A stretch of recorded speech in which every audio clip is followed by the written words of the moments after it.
Chelsea register their first home league win and get their first clean sheet of the season in a convincing 2-0 victory over the Seagulls. Watch until the end of this review to hear all of my thoughts on yesterday's match.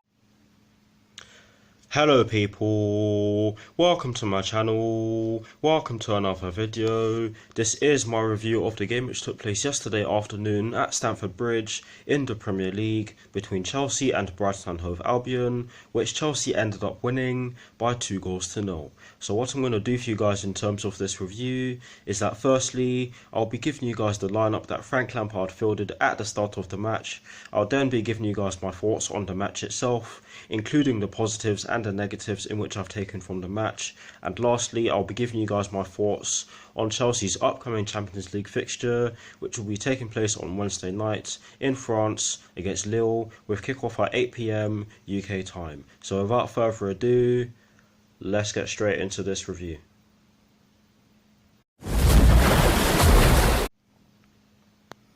So kicking things off with the lineup that Frank Lampard fielded at the start of yesterday's match, and as always, starting off with the formation, it turns out that it was actually a 4-3-3 and not a 4-2-3-1, and I did say that it was a 4-2-3-1 in my team sheet reaction, so I do apologise for making that mistake.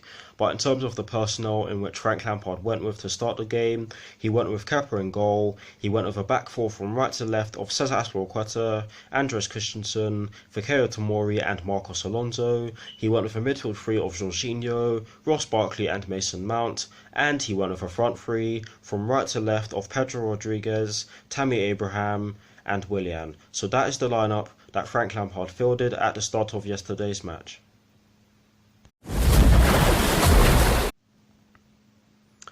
Now for my thoughts on the match itself, and as always, starting off with the first half. I thought that Chelsea made an absolutely excellent start to the match.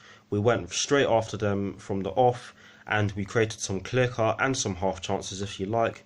I thought that we were the better side in the opening exchanges, but as the match went on, or as the first half went on, shall I say, we allowed Brighton and Hove Albion to settle down and start to move the ball around the pitch a little bit more, because in the opening exchanges of the match they weren't really doing so. We had a lot of the ball in the first 10 minutes or so, or in the first 20 minutes or so, shall I say. But yeah, we did allow Brighton and Hove Albion to get into the game a little bit more, and that was between the 20th and the 30th minute. But after that period, I felt as though we regained control of the match, and we started to see some more chances created. Ross Barkley had a chance to put the ball in the back of the net. I cannot remember who put the ball in. I believe it was Marcos Alonso. Yes, it was Marcos Alonso. That was an absolutely gorgeous cross, but he hit the ball straight at the goalkeeper, which was very frustrating, and I believe he could have done better. But maybe on another day he would have put that in the back of the net, but I still believe that he should have put that away. Pedro also had a chance to open the scoring, but he hit the ball straight at the keeper as well, and that one I believe definitely should have been put in the back of the net. The Ross Barkley one was harder to put in the back of the net because he had to time his leg movement. But Pedro, he was pretty much one-on-one, and he could have put it either side of the goalkeeper. But yes, both Ross Barkley and Pedro hit the ball straight at the goalkeeper. Then Marcos Alonso decides to miss the target, but this chance was nowhere near as easy as the other two in which I've just mentioned. Cesar Azpilicueta put in a beautiful cross, which Marcos Alonso got on the end of. He got on the end of. He was at the far post. He slid in, tried to hit it. It went just wide of the post, but that was not as easy as the other two chances I've just mentioned. But overall, in the first half, I felt that Chelsea had the better of it and should have had the ball in the back of the net on numerous occasions. But I do think that we were pretty good in the first half. Now for my thoughts on the second half. I felt as though Chelsea made a great start to the second half and kept going at them. Mason Mount then won Chelsea a penalty in the 49th minute, and it was a definite penalty. It did go to VAR, but that was just to make absolutely sure, which I do believe is fair enough. But it was Jorginho who ended up taking the penalty, and he made an absolute fool of Matt Ryan. He did his usual run-up, jumped, hit it with the side of his foot and hit it straight into the bottom left corner, and Matt Ryan stood still. He was bamboozled by that penalty, and it was a well-deserved goal because Chelsea created enough chances to put the ball in the back of the net in the first half, and we just didn't take them. But it was a great penalty, and Jorginho definitely deserved to score as well because he had a good game yesterday, but that's for later on. Yes, he was having a good game. But yes, now to continue. Chelsea continued to put Brighton under immense pressure, and Pedro had another chance to score, but he hit it straight at Matt Ryan again, which was very, very, very frustrating to watch, especially after he hit the ball straight at Matt Ryan earlier on in the game. But after that chance, Brighton and Hove Albion began to open up and create some more chances. Pascal Gross put the ball in for Gaetan Bong, and he got on the end of it. However, he was only able to head the ball over the bar, which was unfortunate for them. Tammy Abraham did get another chance, which arose from a defensive error on their part, and he tried to chip Matt Ryan, but Matt Ryan stood tall, and he palmed it out for a Chelsea corner. Hudson-Odoi then came on for Pedro Rodriguez for his first Premier League appearance of the season, and you'll see why I mentioned that later on in this video. Dan Burn then hits the crossbar with a header which came from a corner, I believe it was, and that was a scare for Chelsea because that was the period where Brighton and Hove Albion were really stepping it up and trying to get an equaliser. But then 3 minutes later on, Willian made it 2-0 to Chelsea with a deflected shot from the right hand side of the box, and it was assisted by Callum Hudson-Odoi. And you have to give Lampard credit for that substitution.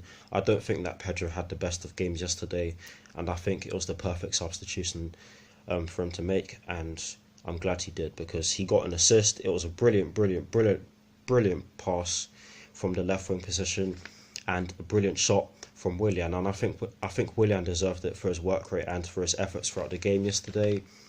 But Chelsea, after that goal, were in search of a third and came close to getting a third, as Tammy Abraham forced a save from Matt Ryan. But overall, it was a deserved win for Chelsea. We had control of the match for large periods, and we didn't let Brighton get through us easily.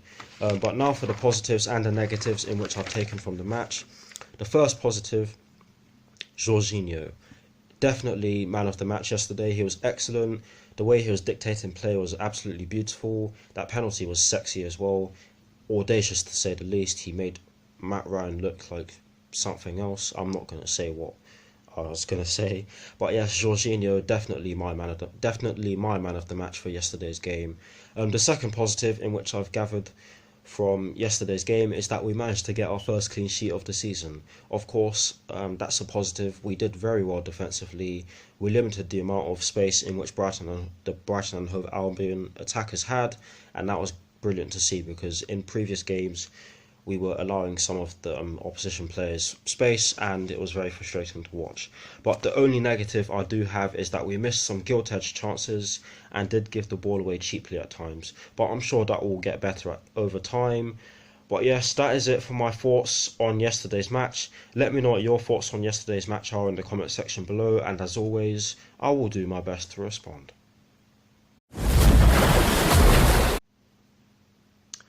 Now to conclude this review, I'm going to give you guys my thoughts on Chelsea's upcoming Champions League fixture, which will be taking place in France against Lille on Wednesday with kickoff at 8 PM UK time. I think that this will definitely be a hard game for Chelsea. I think it will also be interesting to see who Frank Lampard goes with in terms of who he starts and what formation he actually goes with. But I do think we can win. Will we win? That's the big question. But hopefully Chelsea get the 3 points in France on Wednesday night. I will be watching it, hopefully anyways. But yes, that is the end of this review. I hope you all enjoyed it. Like, comment and subscribe to my channel if you're new, and I'll see you all very soon for some more videos. Oh, by the way, I was working yesterday. I did say that I was going to be doing my review yesterday, but I was working, like I just said, and I was pretty busy, so that is why my review is being done this late and is coming out this late. But yes, I'll see you all very soon. Come on, you Blues. Come on, Frank Lampard. And peace.